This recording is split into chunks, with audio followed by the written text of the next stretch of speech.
Verse 7, and as for me, when I came from Padan, Rachel died by me in the land of Canaan, in the way, when yet there was but a little way to come unto Ephrath. And I buried her there in the way of Ephrath. The same is Bethlehem. Now, you may today, at Christmas time, sing, O Little Town of Bethlehem, and you think of the birth of Jesus. You know what old Jacob would think of if he heard you singing, O Little Town of Bethlehem at Christmas time? He'd think of the death of Rachel, not the birth of anyone except Benjamin. But he would think primarily of the death of his beloved and beautiful Rachel. And right here on his deathbed, he goes right back there where he buried her. That was his heartbreak, as you know. He said, I buried her there, and it's Bethlehem. And verse 8 now, and Israel beheld Joseph's sons and said, Whose are these? Who are these? And Joseph said unto his father, They're my sons, whom God hath given me in this place. And he said, Bring them, I pray thee, unto me, and I'll bless them. Have you noticed both Isaac and Jacob, when they got old, they had difficulty seeing? There's an eye trouble that's been in that land for years, and it does affect the old. The brightness of the sun, I guess, had a great deal to do with it, but it's still true, I think, even over there today. I noticed that a great many in the Arab countries, I should say, that there were a great many old people that seemed to have difficulty getting around. They weren't entirely blind, but they certainly couldn't see very well. You'd see them being led by someone, or they'd be sort of feeling their way along. I suppose it's been characteristic in that land. We notice it here. He didn't recognize the two boys at all.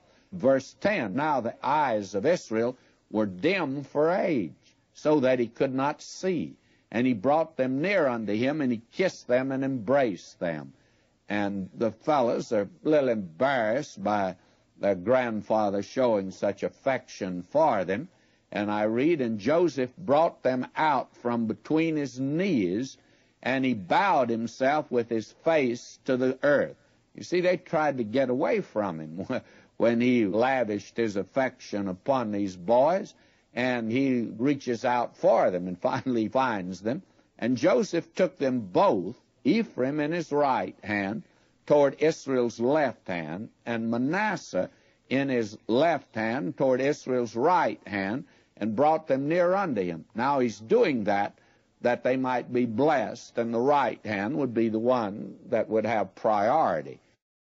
And I read verse 14 now, and Israel stretched out his right hand and laid it upon Ephraim's head, who was the younger, and his left hand upon Manasseh's head, guiding his hands wittingly, for Manasseh was his firstborn. Now, Ephraim, you remember, becomes the leader above Manasseh. Joshua came out of the tribe of Ephraim, by the way, and you will find that out of that tribe there were many great men. We'll have occasion to call attention to that. It became the tribe with priority, no question about it. Now, what happened was, when these two boys were moved up to old Jacob, although he couldn't see too well, he could see what his son Joseph was doing. He was pushing the older one where he could put his right hand on him, and the next one where he'd put his left hand on him. And what did old Jacob do here? Well, he just switched hands. He just crossed his hands, and that meant the right hand went on the younger. Now, why do you suppose he did that? Well, I have several suggestions to make to you of why he would do that sort of thing. Well, I think the reason is he was the younger, was he not? And the blessing was his.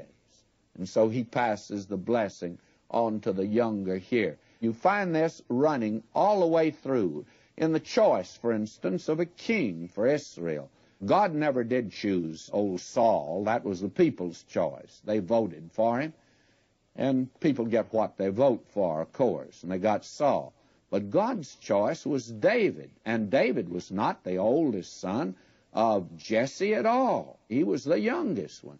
Now, why does God do that? God is illustrating for you and me a great spiritual truth. God does not accept primogeniture, that is, natural birth.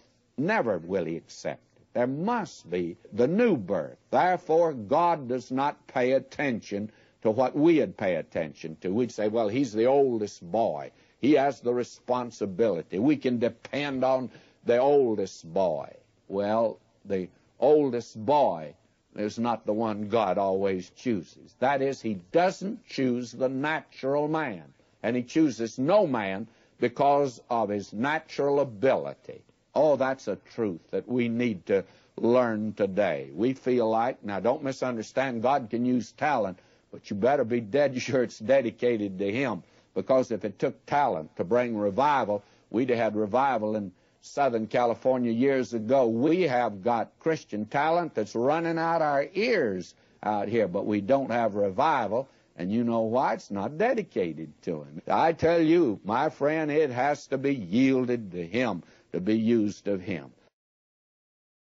Now, we find that Joseph took them both, Ephraim in his right hand, Manasseh in his left, pushes them up there, and Jacob just crosses. Now notice, Israel stretched out his right hand, laid it upon Ephraim's head, who was the younger, and his left hand upon Manasseh's head, guiding his hands wittingly, for Manasseh was the firstborn. And he blessed Joseph and said, God, before whom my fathers Abraham and Isaac did walk, the God which fed me all my life long unto this day. Now listen to him. He reaches spiritual heights here, friends, and he never goes any higher than this. Verse 16, the angel which redeemed me from all evil, bless the lads. When you look back upon your life today, do you have a great deal to boast of? Oh, today there's so much of this reviewing of the lives of Christians and giving them a lot of credit. Poor old Jacob, he's come a long ways, friends. He says, the angel which redeemed me from evil, bless the lads. Old Jacob had nothing to boast of, except he had a wonderful Redeemer. And let my name be named on them in the name of my fathers, Abraham and Isaac, and let them grow into a multitude in the midst of the earth. And that certainly took place. Now, when Joseph saw that his father laid his right hand upon the head of Ephraim, it displeased him. And he held up his father's hand to remove it from Ephraim's head unto Manasseh's head.